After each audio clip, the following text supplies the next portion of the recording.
A1 TV news ವೀಕ್ಷಕರಿಗೆ ಸ್ವಾಗತ.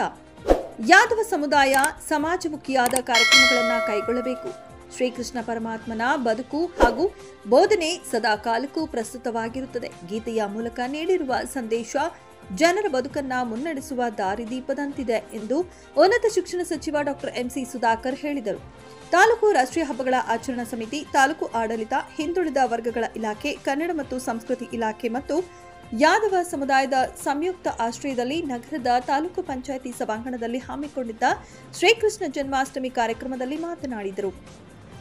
ಶ್ರೀಕೃಷ್ಣ ಪರಮಾತ್ಮನನ್ನ ಇಡೀ ವಿಶ್ವದಲ್ಲಿ ಪೂಜಿಸುತ್ತಾರೆ. ಹಾಗಾಗಿ ಶ್ರೀಕೃಷ್ಣ ಜಯಂತಿ ರಾಜ್ಯ, ದೇಶ ಮತ್ತು ಅಂತಾರಾಷ್ಟ್ರೀಯ ಮಟ್ಟದಲ್ಲೂ ಸದ್ದು ಮಾಡುತ್ತಿದೆ. ಶ್ರೀಕೃಷ್ಣನ ಬಾಲ್ಯ ಲೀಲೆಗಳು ಮತ್ತು ಪವಾಡಗಳನ್ನು ಅರಿಯದವರು ಯಾರೂ ಇಲ್ಲ. ಸಮಾಜದ ಎಲ್ಲ ವರ್ಗಗಳು ಸಹ ಶ್ರೀಕೃಷ್ಣ ಜಯಂತಿ ಆಚರಣೆ ಮಾಡುತ್ತಾರೆ, ಪೂಜೆ ಸಲ್ಲಿಸುತ್ತಾರೆ. ಧರ್ಮದ ರಕ್ಷಣೆ ಮತ್ತು ಅಧರ್ಮದ ನಾಶಕ್ಕೆ ಸಂಕೇತವೇ ಶ್ರೀಕೃಷ್ಣ ಎಂದರು. ಕಲೆ ಮತ್ತು ಸಂಸ್ಕೃತಿ, ಸಂಪ್ರದಾಯ ವೈಜ್ಞಾನಿಕವಾಗಿ ಅಧ್ಯಯನದಲ್ಲೂ ಕೂಡ ಸಾಬೀತಾಗಿದೆ. ಪೂರ್ವಿಕರು ವಿದ್ಯೆ ಇಲ್ಲದಿದ್ದರೂ ಸಾಮಾನ್ಯ ಜ್ಞಾನದಿಂದ ಕೆಲವು ಸಂಪ್ರದಾಯಗಳನ್ನು ಆಚರಿಸುತ್ತಿದ್ದರು. ಪುರುಷ ದೇವರು ಸಮಾಜದ ಶಾಂತಿಯ ಸಂಕೇತ, ಹೆಣ್ಣು ದೇವತೆಗಳು ಉಗ್ರ ರೂಪಿಗಳು. ಆದರೆ ಸಮಾಜದಲ್ಲಿ ತದ್ವಿರುದ್ಧವಾಗಿದೆ.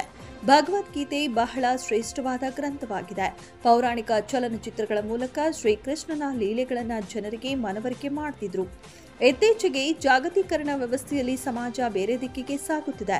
ಈ ನಿಟ್ಟಿನಲ್ಲಿ ಸರ್ಕಾರ ಮಹಾನ್ ಪುರುಷರ ಜಯಂತಿ ಕಾರ್ಯಕ್ರಮಗಳಿಗೆ ಅವಕಾಶ ಮಾಡಿ ಮುಂದಿನ ಪೀಳಿಗೆಗೆ ಅವರನ್ನ ನೆನಪು ಮಾಡಿಕೊಳ್ಳುವ ಅವಕಾಶ ನೀಡಲಾಗಿದೆ. ಶ್ರೀಕೃಷ್ಣ ಪರಮಾತ್ಮ ಯಾವುದೇ ಒಂದು ಜಾತಿಗೆ ಸೀಮಿತವಾಗಿಲ್ಲ. ಇಡೀ ವಿಶ್ವದ ವ್ಯಾಪ್ತಿಯಲ್ಲಿ ಶ್ರೀಕೃಷ್ಣನ ಅನುಯಾಯಿಗಳಿದ್ದಾರೆ ಎಂದರು. ಧರ್ಮ ರಕ್ಷಣೆಗಾಗಿ ಕುರುಕ್ಷೇತ್ರ ಯುದ್ಧ ನಡೆಯಿತು. ಅದರ ಮೌಲ್ಯಗಳನ್ನು ವೈಯಕ್ತಿಕ ಬದುಕಿನಲ್ಲಿ ಅಳವಡಿಸಿಕೊಳ್ಳಬೇಕು. ಯಾದವ ಸಮುದಾಯ ಸಮಾಜಮುಖಿಯಾದ ಕಾರ್ಯಕ್ರಮಗಳನ್ನು ಕೈಗೊಳ್ಳಬೇಕು ಎಂದು ಮನವಿ ಮಾಡಿದರು. ಶ್ರೀಕೃಷ್ಣನ ಹೆಸರಿನಲ್ಲಿ ಇಸ್ಕಾನ್ ಸಂಸ್ಥೆಯು ಗುಣಮಟ್ಟದ ಊಟ ಒದಗಿಸುವ ಕೆಲಸ ಮಾಡುತ್ತಿದೆ.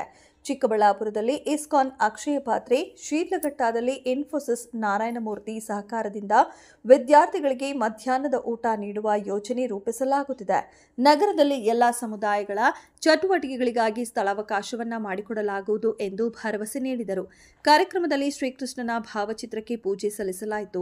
ಎಸ್ಎಸ್ಎಲ್ಸಿ ಮತ್ತು ಪಿಯುಸಿ ಪರೀಕ್ಷೆಗಳಲ್ಲಿ ಹೆಚ್ಚಿನ ಅಂಕ ಗಳಿಸಿದ ಸಮುದಾಯದ ವಿದ್ಯಾರ್ಥಿಗಳಿಗೆ ಪ್ರತಿಭಾ ಪುರಸ್ಕಾರ ವಿತರಿಸಲಾಯಿತು. ವಿವಿಧ ಕ್ಷೇತ್ರಗಳಲ್ಲಿನ ಗಣ್ಯರನ್ನ ಸನ್ಮಾನಿಸಲಾಯಿತು. ತಹಶೀಲ್ದಾರ್ ಸುದರ್ಶನ್ ಯಾದವ್, ತಾಲೂಕು ಪಂಚಾಯಿತಿ ಕಾರ್ಯನಿರ್ವಹಣಾಧಿಕಾರಿ ಎಸ್ ಆನಂದ್ ಮಾತನಾಡಿದರು. ಪೌರಾಯುಕ್ತ ಜಿಎನ್ ಚಲಪತಿ, ನಗರಸಭೆ ಸದಸ್ಯರು, ವಿವಿಧ ಇಲಾಖೆಗಳ ತಾಲೂಕು ಮಟ್ಟದ ಅಧಿಕಾರಿಗಳು, ತಾಲೂಕು ಕೃಷಿಕ ಸಮಾಜದ ಅಧ್ಯಕ್ಷ ಜಯರಾಮರೆಡ್ಡಿ, ತಾಲೂಕು ಸರ್ಕಾರಿ ನೌಕರರ ಸಂಘದ ಅಧ್ಯಕ್ಷ ಆರ್ ಅಶೋಕ್ ಕುಮಾರ್, ತಾಲೂಕು ಯಾದವ ಸಂಘದ ಅಧ್ಯಕ್ಷ ಪುಂಗನೂರು ನಾರಾಯಣಸ್ವಾಮಿ, ಕಾರ್ಯದರ್ಶಿ ಕೆಎನ್ ರಮಣಾರೆಡ್ಡಿ, ಪ್ರಾಥಮಿಕ ಶಾಲಾ ಶಿಕ್ಷಕರ ಸಂಘದ ಅಧ್ಯಕ್ಷ ಕೆ ರಮಣಪ್ಪ ಮತ್ತಿತರರು ಭಾಗವಹಿಸಿದ್ದರು.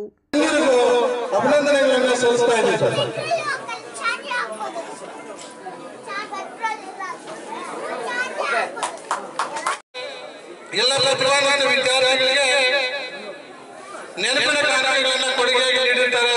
ಅವರು ಕೂಡ ಬಂದು ವಿದ್ಯಾರ್ಥಿಗಳಿಗೆ ಸನ್ಮಾನವನ್ನು ನೀಡಬೇಕಂತ ಕೋರ್ತಾ ಇದ್ದಾರೆ.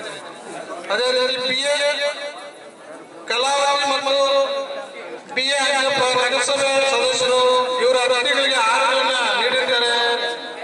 ಅವರು ಕೂಡ ಭಾಸ್ಕರ್ ಅವರು ಆ ಒಂದು ಕಾರ್ಯಕ್ರಮದ ನೇತೃತ್ವವನ್ನು ವಹಿಸಿದ್ದಾರೆ. ತಾವು ಅಲ್ಲಿ ಗಣೇಶ ರಾಮ ಮಂದಿರದಿಂದ ಹೋಗಿ ಒಂದು ತಂಡಗಳ ಒಂದು ನೋಂದಣಿಯನ್ನ ಮಾಡಿಕೊಂಡು ಅಲ್ಲಿ ಒಂದು ಸಾಂಸ್ಕೃತಿಕ ಕಾರ್ಯಕ್ರಮಗಳನ್ನ ಯಶಸ್ವಿಯಾಗಿ ನೆರವೇರಿಸುವ ಸಹಕಾರ ನೀಡಬೇಕಂತ ಕೋರ್ತಾ ಇದ್ದೀವಿ. ನಮ್ಮ ಜೀವನದಲ್ಲಿ ಹಲವಾರು ಏರುಪೇರುಗಳು, ನಮ್ಮ ಜೀವನದಲ್ಲಿ ನಾವು ಸುಖ ದುಃಖ ಇವನ್ನೆಲ್ಲವನ್ನು ನಾವು ಅನುಭವಿಸಿಕೊಂಡು ನೋಡಿಕೊಂಡು ಬರ್ತಾ ಇದ್ದೇವೆ.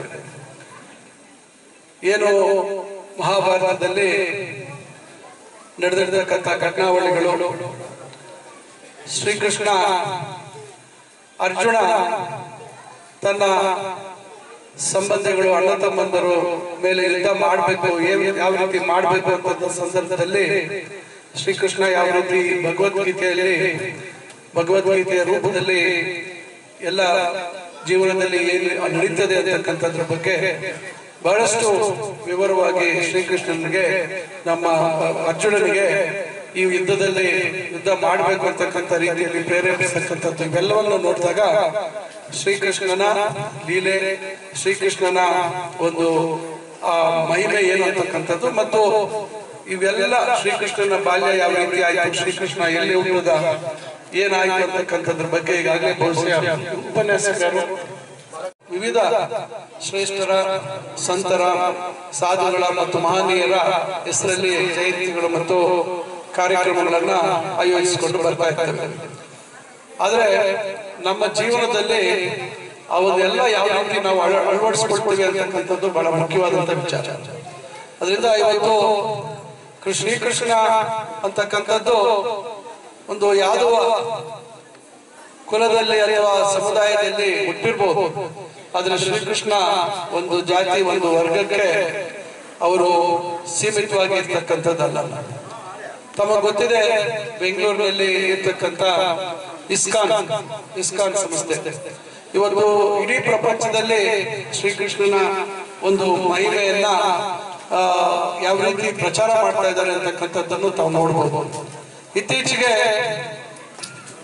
ಚಿಕ್ಕಬಳ್ಳಾಪುರದಲ್ಲಿ ಇಸ್ಕಾನ್ ಸಂಸ್ಥೆಯವರು ಸುಮಾರು 5-6 ಎಕರೆ ಜಮೀನು ನಮ್ಮ ಸರ್ಕಾರದಿಂದ ಅವರಿಗೆ ಮಂಜೂರು ಮಾಡಿಸುವಂತ ಕೆಲಸ ಮಾಡಿದ್ದಾರೆ. ಕಾರಣ ಅವರಿಗೆ ಅಲ್ಲಿ ದಾನಿಗಳು ಸುಮಾರು 15-20 ಎಕರೆ ಭೂಮಿ ಕೊಟ್ಟಿದ್ರು. ಮಧ್ಯದಲ್ಲಿ ಅವರಿಗೆ ಸರ್ಕಾರಿ ಜಾಗ ಸಿಕ್ಕಾಕೊಂಡಿತ್ತು, ಅಂದ್ರೆ ಲ್ಯಾಂಡ್ ಲಾಕ್ ಆಗಿತ್ತು. ಸುತ್ತಲೂ ಅವರಿಗೆ ದಾನಿಗಳು ಕೊಟ್ಟಿರ್ತಕ್ಕಂಥ ಭಾವನೆಯಲ್ಲಿ ಯಾರು ಇರ್ತಕ್ಕಂಥದ್ದು ಅವಶ್ಯಕತೆ ಇಲ್ಲ. ಯಾಕೆಂದ್ರೆ ಶ್ರೀಕೃಷ್ಣ ಸರ್ವಾಂತರ್ಯಾಮಿ ಮತ್ತು ಸರ್ವರಿಗೂ ಶ್ರೀಕೃಷ್ಣನ ಒಂದು ಕೃಪೆ, ಶ್ರೀಕೃಷ್ಣ ಹಾಕೊಟ್ಟಿರ್ತಕ್ಕಂಥ ಜೀವನದ ದಾರಿಗಳನ್ನ ನಾವೆಲ್ಲ ಅಳವಡಿಸಿಕೊಂಡು ಹೋಗ್ತಕ್ಕಂಥದ್ದು ಬಹಳ ಮುಖ್ಯ. ಇದರೊಂದಿಗೆ ನಾನು ಕೋಟೆಗಳಲ್ಲಿ ನಮ್ಮ ಕೋನ್ಪುಟ್ಲುನಲ್ಲಿ ನಮ್ಮ ದೇವಪಲ್ಲಿ